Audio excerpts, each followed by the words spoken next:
গোটা পৃথিবীতে মুসলিমদের কখন বিজয় আসবে এই নিয়ে কিছু বলুন।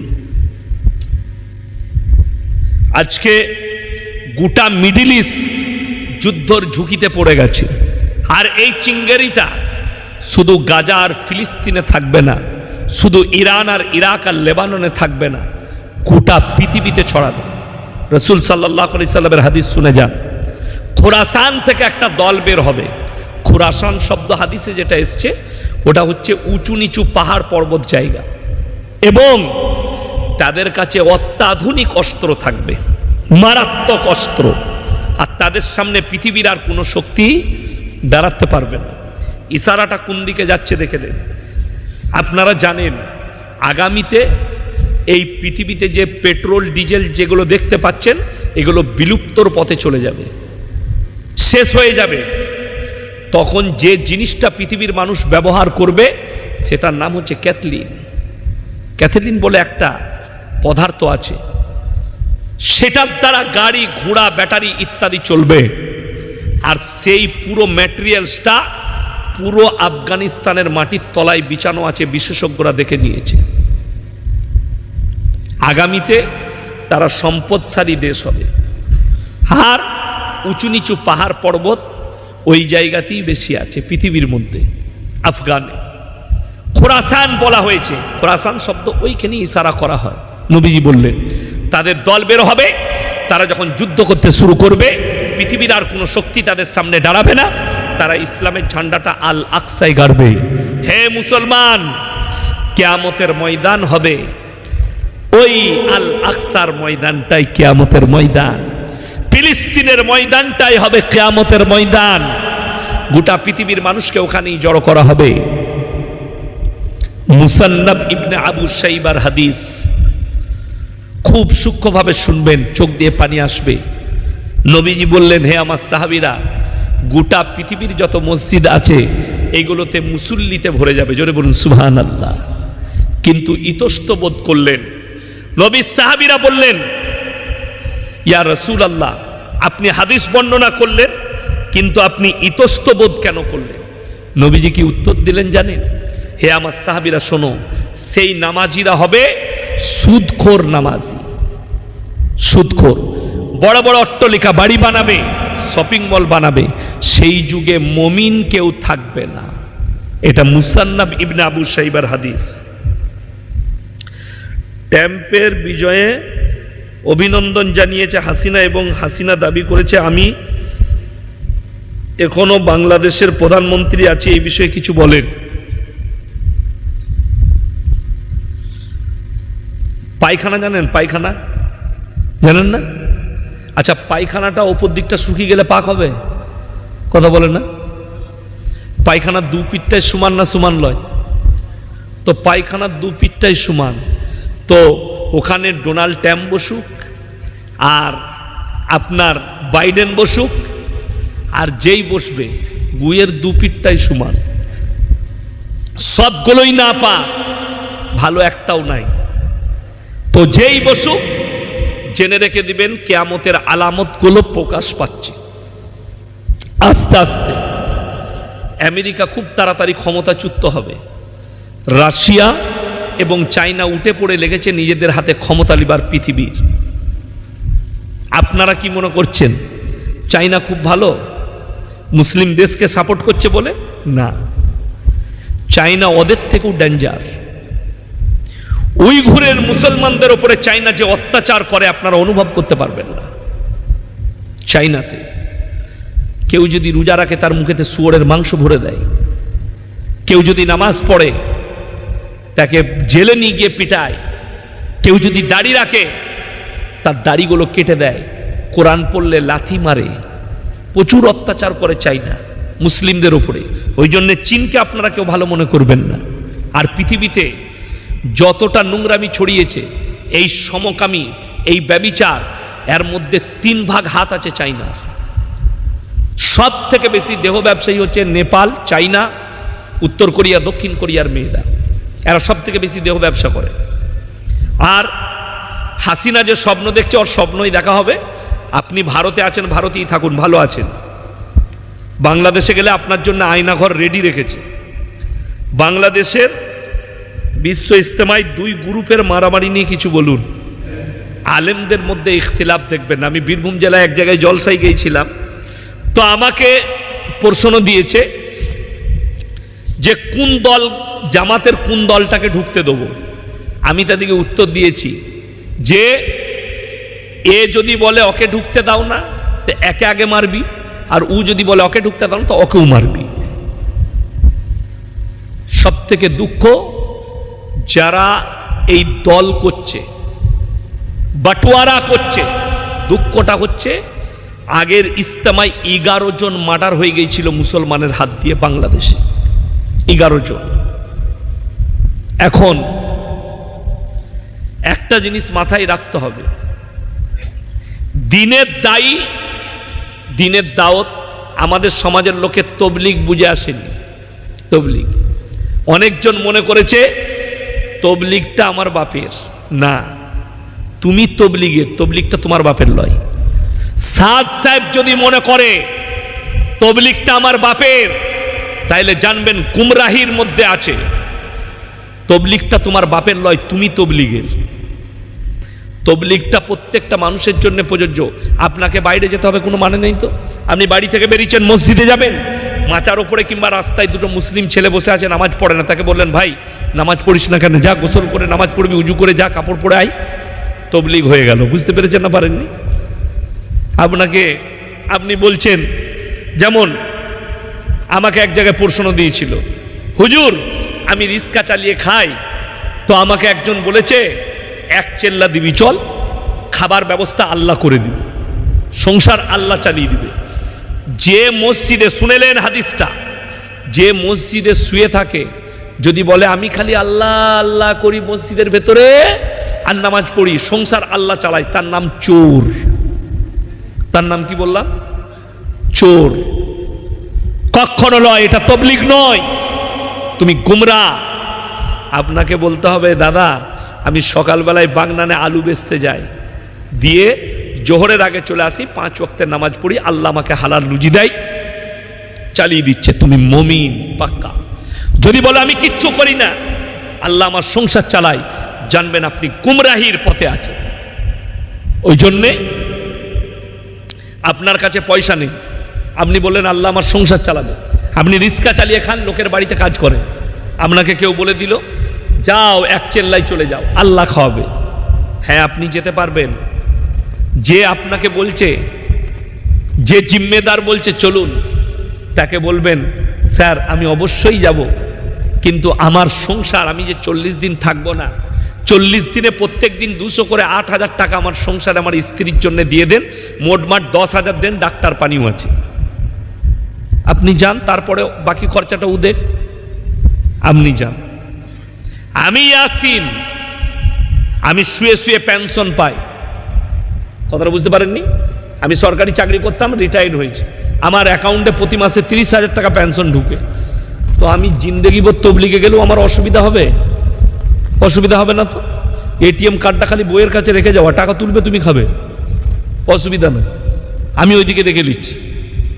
কিন্তু যে লোকটা রোজ আনে রোজ খায়, যার কাছে কিছুই নেই, এই লোককে যদি আপনি জোর জবরদস্তি পাঠান, এই লোকটা বাড়ি আসার পরে একে দেনা করতে হবে, একে লোকের কাছে ধার করতে হবে, আর ওই ধার যদি সুঝতে না পারে, জেনে রেখে দিবেন একটা লোকের জান্নাতে যাওয়া থেকে কোনো জায়গায় বাধা হবে না, কিন্তু তার কাছে যদি সে ঋণ করে থাকে, সেই ঋণ তাকে আটকিয়ে দেবে। শহীদ, যারা শহীদ হয় ইসলামের জন্য, তারা জান্নাতি না জান্নাতি নয়? জান্নাতি। আপনি বললেন তো অবশ্যই জান্নাতি, কিন্তু শহীদ ব্যক্তি এক জায়গায় আটকাবে যদি তার জিন্দগিতে ঋণ থেকে যায়। 1 টাকা ঋণ থাকলে সেই শহীদ ব্যক্তিকেও আল্লাহর কাছে হিসেব লাগবে, ঋণ পরিশোধ করো তবে তুমি জান্নাতে যাবে। আমাদের দেশের লোক ধার দেনার ঋণটাকে মনে করে কিছুই নয়, ঠিক কি না? বাজারে দেখা হলো, সালাম আলাইকুম ইয়াসিন ভাই, টাকা আনতে ভুলে গেছি, 200 টাকা দেন তো, ঘরে গিয়ে দিয়ে দিচ্ছি, হয়ে গেল 200 টাকা। বলে জোহরে নামাজে পড়িয়ে দিচ্ছি, জোহর গেল, আসর গেল, মাগরিব গেল, এশা গেল, ফজর গেল, তারপরের দিন দেখা হয়েছে জোহরের সময়, ভাই 200 টাকাটা, আরে আসরের সময় লিলিস। তারপরে আবার আসর চলে এলো, মাল পেলাম না। এরকম লোক আছে না নাই? সে দেখলে ইয়াসিন আর চাইছে না টাকাটা, তার মানে আমার হয়ে গেল, বাস। সে মনে করলে আমি বেঁচে গেলাম। আল্লাহর কসম করে বলছি, কিয়ামতের দিনে তোমার নেকিগুলো কেটে যার কাছে ঋণ করেছো তাকে পরিশোধ করা হবে। আমাদের সমাজে আর একটা গন্ডগোল, জানাজার ময়দানে এলান করা হয় না, হয় না, যে আমার আব্বাজি দুনিয়া থেকে চলে গেছে, তো আমার আব্বা যদি কোনো ঋণ করে থাকে আমাকে বলবেন, আমি পরিশোধ করব। লোকে ওয়াদা করে না, করে না? ওয়াদা হয়ে গেল, 3 মাস কেটে গেছে। পাড়ার একজন এসে বললে, বাপ এই দেখ তোর বাপের সই করা আছে, আমার কাছে 10,000 টাকা ধার নিয়েছিল। কবরে যা বলবি, যা, আমার কি কোথাও পাবি, কবরে যা। ঠিক বললাম না ভুল বললাম? আপনি মনে করছেন কবরটা দেখিয়ে দিয়ে আপনি বেঁচে গেলেন? না, অতগুলো মুমিন ব্যক্তি নামাজির সামনে আপনি ওয়াদা করেছেন যে আমি আমার বাপের ঋণটা মাথায় নিলাম, এরপর আপনার বাপ দায়ী থাকবে না, আপনি দায়ী থাকবেন।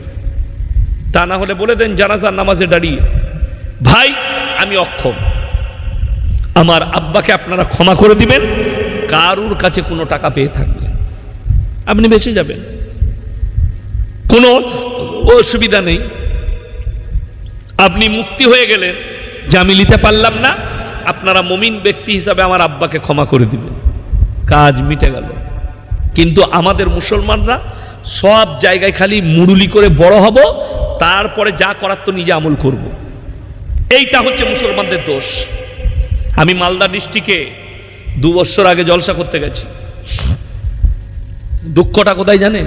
এই আপনাদের মতো ছোটখাটো প্যান্ডেল নয়, এইরকম 100টা প্যান্ডেল হবে, 100টা, এত বড় প্যান্ডেল, 25,000 শ্রোতা, নারী পুরুষ মিলিয়ে।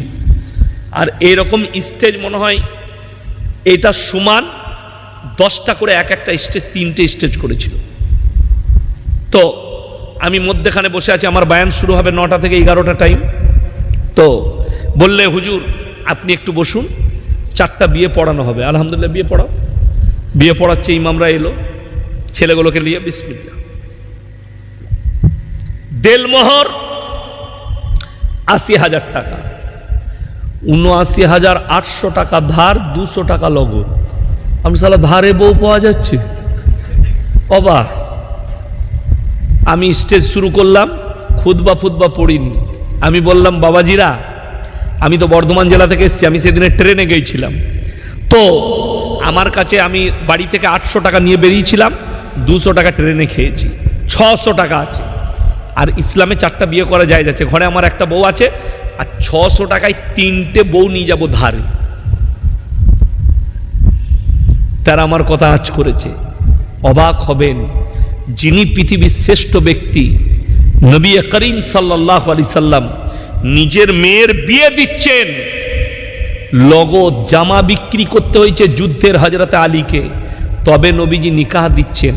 আর আপনি বলছেন নবীজিকে আমি ভালোবাসি, মোহাব্বত করি, আশিকে রসুল, অথচ আপনি বউ নিয়ে আসছেন ধারে।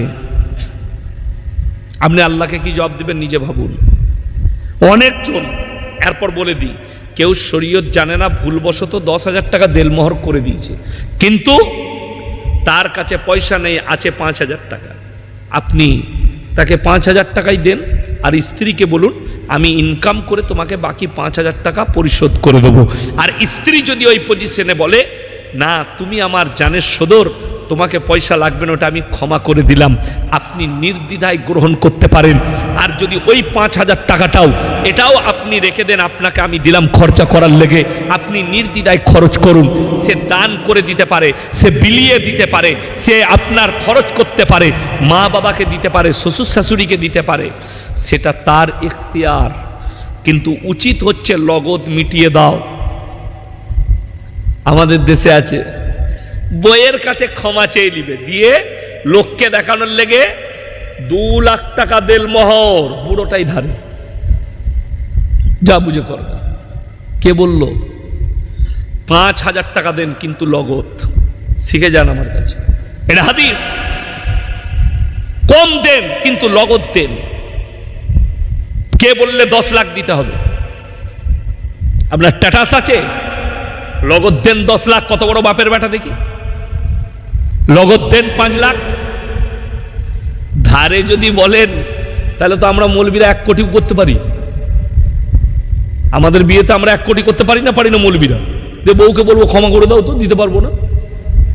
এই ক্ষমা করানোর জন্য মাসলা আলাদা, আর ভুলবশত করেছি ওটা আলাদা। দুটোর মধ্যে আসমান আর জমিনের ফারাক আছে।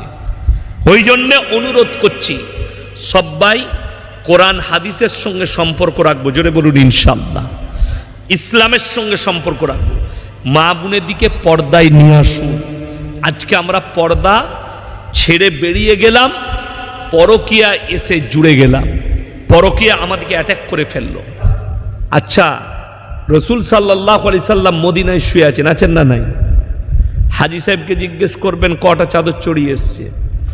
মক্কা থেকে মদিনা 470 কিলোমিটার রাস্তা, একটাও মাজার পাবেন না।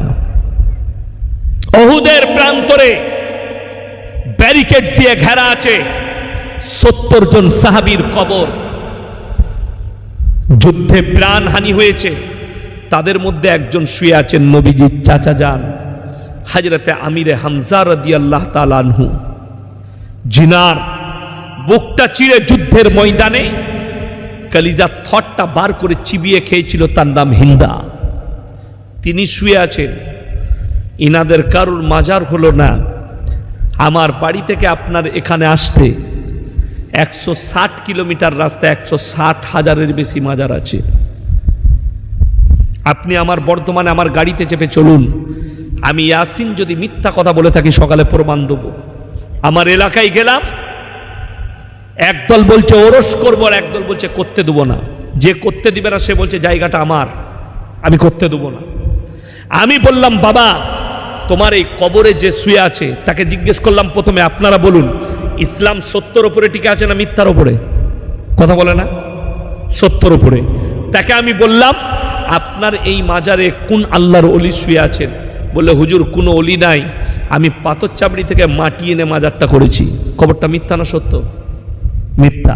যদি এটা আমি মিথ্যা বলে থেকে আমার গাড়িতে চাপুন, আপনাকে হাওড়া আসার ভাড়া পর্যন্ত দিয়ে দেবো, ভলভো বাসে চাপিয়ে দেবো আপনাকে আমি, আর আমার বাড়িতে খানা খাওয়াবো, নিয়ে গিয়ে চোখের সামনে দেখিয়ে দেবো। বড় কষ্ট লাগে যে মিথ্যার ওপরে ইসলামটাকে ছুটিয়ে নিয়ে যাচ্ছে। আপনারা বলুন পৃথিবীর শ্রেষ্ঠ ব্যক্তিকে? কথা বলে না? জানেন না পৃথিবীর শ্রেষ্ঠ ব্যক্তিকে কে? হযরত মুহাম্মদ মুস্তাফা, সকলে বলুন সাল্লাল্লাহু আলাইহি সাল্লাম। নবীজির থেকে দামি মানুষ পৃথিবীতে এসছে, কিয়ামত পর্যন্ত আসবে। খুব ভালো করে বুঝবেন।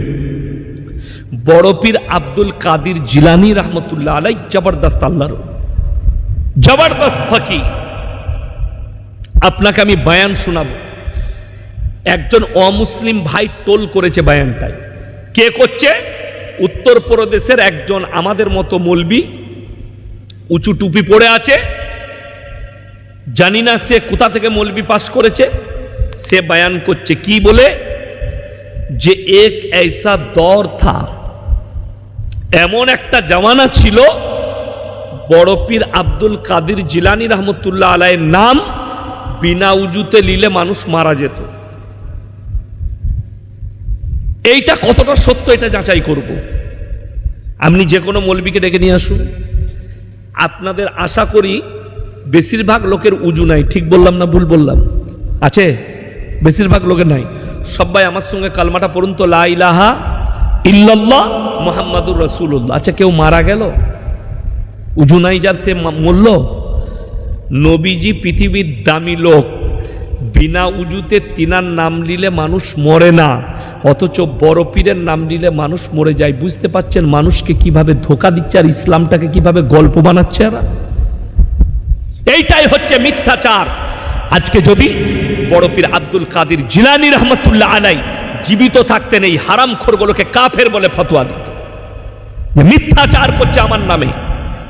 অথচ রাসূল আকরাম আপনাদের 24 পরগনার, আমি হুগলি ডিস্ট্রিক্টে বয়ান করছি, অল্প বয়সী ছেলে বয়ান করছি, আমার থেকে অনেক জুনিয়র বয়ান করছে।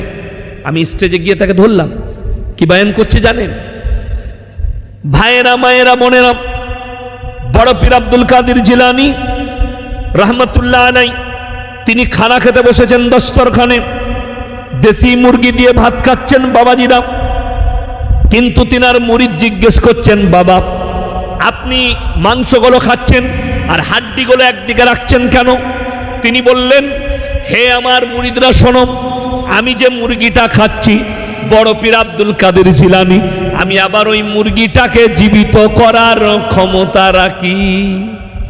আর আমাদের সমাজের লোক বলে সুবহানাল্লাহ, বুঝলি কি? বুঝে না কিচ্ছু।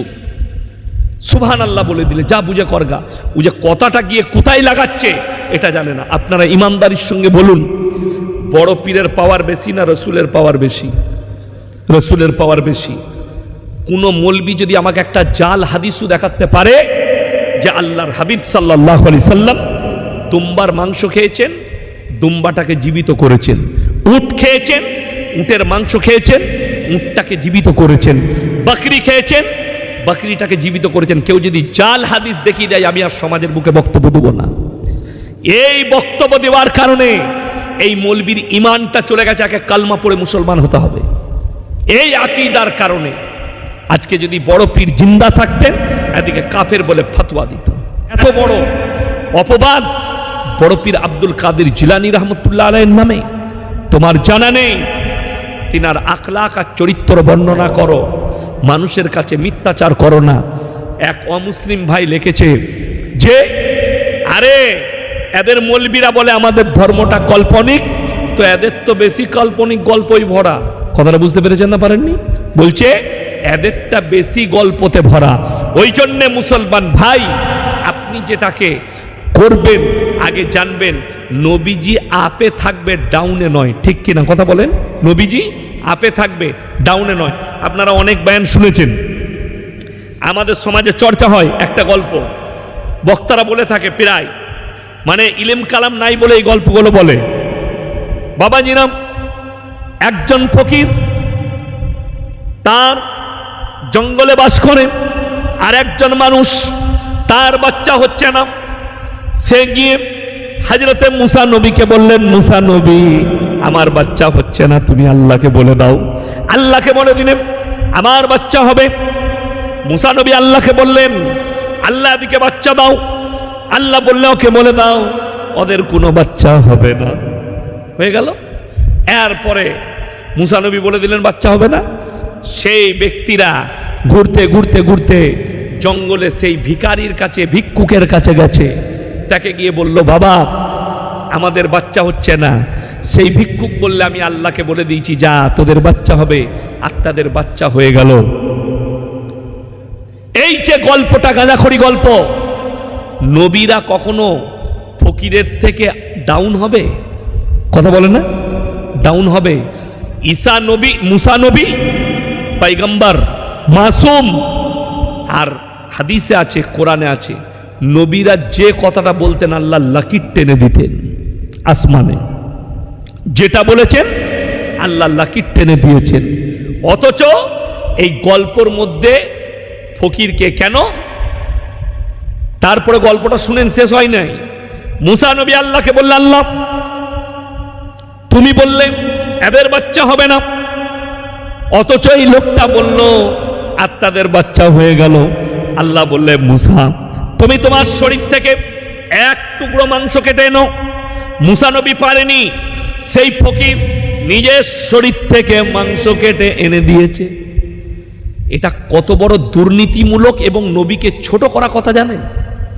যে হযরতে মুসা নবীকে আল্লাহ বলেছে মাংস কেটে দাও, মুসা নবী পারেনি, কিন্তু ফকির কেটে দিয়েছে।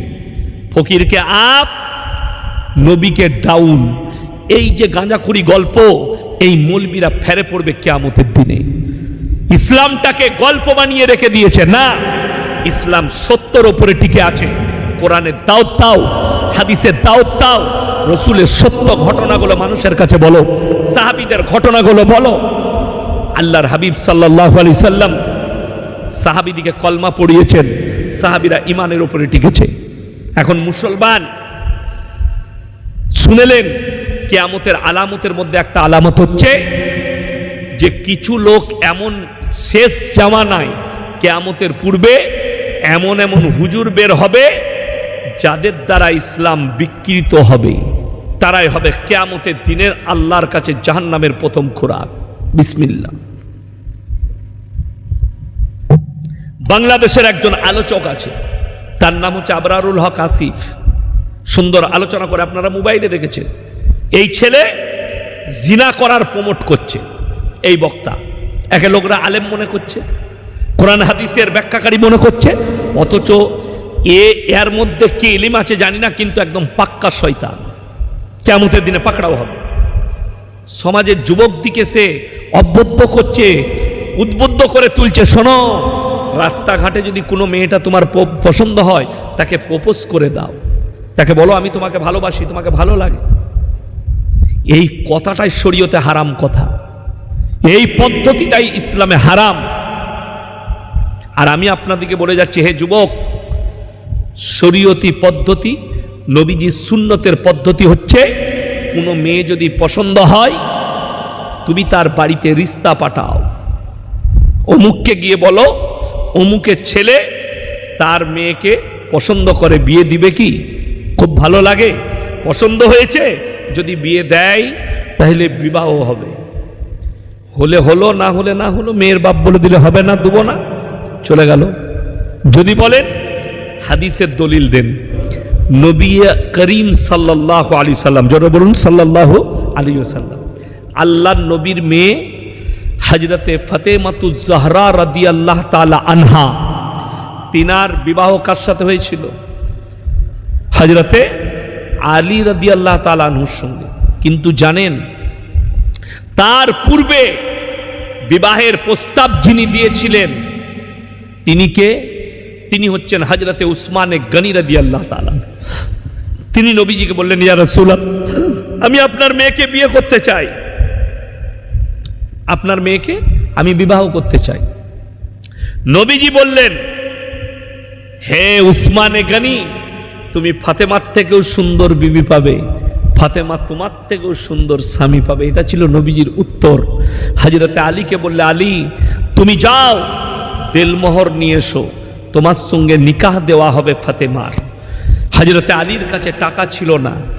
হাদিসে আছে, রেওয়ায়েতে, তিনি তিনার যুদ্ধের জামাটা মার্কেটে বিক্রি করতে গেলেন, সেটাও কিনেছিলেন হযরত উসমানে গনি। পরবর্তীতে আবার উনি হাদিয়া দিয়ে দিয়েছিলেন, কিন্তু লগত টাকায় দেলমোহর দিয়ে হযরতে আলী রাদিয়াল্লাহু তাআলা আনহু বিবাহ করলেন। ওই জন্য বিয়ের প্রস্তাব আপনি দিতে পারেন, কিন্তু যেটা আমাদের সমাজের ছেলেরা ভাবছে, কোনো মেয়েকে পছন্দ হলো তাকে আমি আই লাভ ইউ বলবো, তার সঙ্গে প্রেম করব, তার সঙ্গে রিলেশনে থাকবো, সম্পূর্ণ হারাম এবং নাজায়েজ কাজ। এবং যতদিন থাকবে ততদিন জিনা করার পাপ হবে। জিনা করা, জিনা মানে শুধু শারীরিক সম্পর্কটাই জিনা নয়। জিনা মানে হচ্ছে আপনার চোখের জিনা, হাতের জিনা, মুখের জিনা, কানের জিনা, পায়ের জিনা, নফসের জিনা, শারীরিক জিনা। এই জিনা থেকে বাঁচার কারণেই তো আল্লাহ কোরআনে বলেছেন, ওয়াদরিব খুমুরিহিন্না আলা জুনুবিহিন, হে নারী তুমি পর্দা নির্ধারিত করো, তোমরা কোনোদিন ধর্ষিতা হবে না। আমাদের ভারতে একজন হিন্দু ভাইদের বহুত বড় একজন বাবা আছেন, কথাবাচক, কথা বলেন। তিনাকে দেখলাম এবিপি নিউজ না আজ তাক, তাদের ল্যাবে ডেকেছেন, এবং তিনি চেয়ারে বসে আছেন আমাদের মতো, এবং তার চারিদিকে কিছু মেয়ে, কিছু লোক বসে আছে, তেনাকে প্রশ্ন উত্তর করছেন।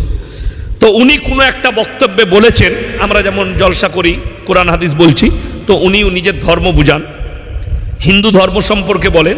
তো কোনো এক জায়গায় উনি বলেছেন যে सनातनी को हर औरत को चाहिए अपने आप को ढाक लेना, एक अच्छा कपड़ा पहनना जिससे बदन ढाके रहे। কোরআন এ কথাই বলেছেন। তো একজন ভদ্র মহিলা তিনাকে জিজ্ঞেস করছেন, বাবা आपने कहा कि हर औरत को ढाक लेनी चाहिए, लेकिन हमारा तो मर्जी, मैं कोई भी कपड़ा पहन दूं, छोटा पहन दूं या बड़ा पहन दूं, ये हमारा मर्जी है। बाबा এত সুন্দর উত্তর দিয়েছে, খুব সুন্দর উত্তর দিয়েছেন তিনি। তিনি বললেন, मैं तो सिर्फ धर्म के बारे में समझाया, तुम नंगा घूमो उसमें हमारा क्या है, तुम नंगा घूमो। যেমন এখনকার অনেক মানুষ মনে করে ছোট পোশাক পরাটা মডেলিং মেয়েদের জন্য। যদি ছোট পোশাক পরা মডেলিং হয়, জানবেন গোটা বাগনান থানায় সব থেকে বড় মডেলিং হচ্ছে বাগনানের কুত্তাগুলো, যারা কোনো পোশাকই পরে না। আর যদি বলো মানুষ, মেয়ে, আল্লাহ কোরআনে হুকুম দিয়েছে নারীদের জন্য, ওয়াদরিব খুমুরিহিন্না আলা জুনুবিহিন, হে নারী তুমি পর্দা নির্ধারিত করো। কেউ যদি ভুলবশত সুদ খেয়েছে, সে হারাম বুঝার পরে আল্লাহ তাকে হিদায়াত দিয়েছে,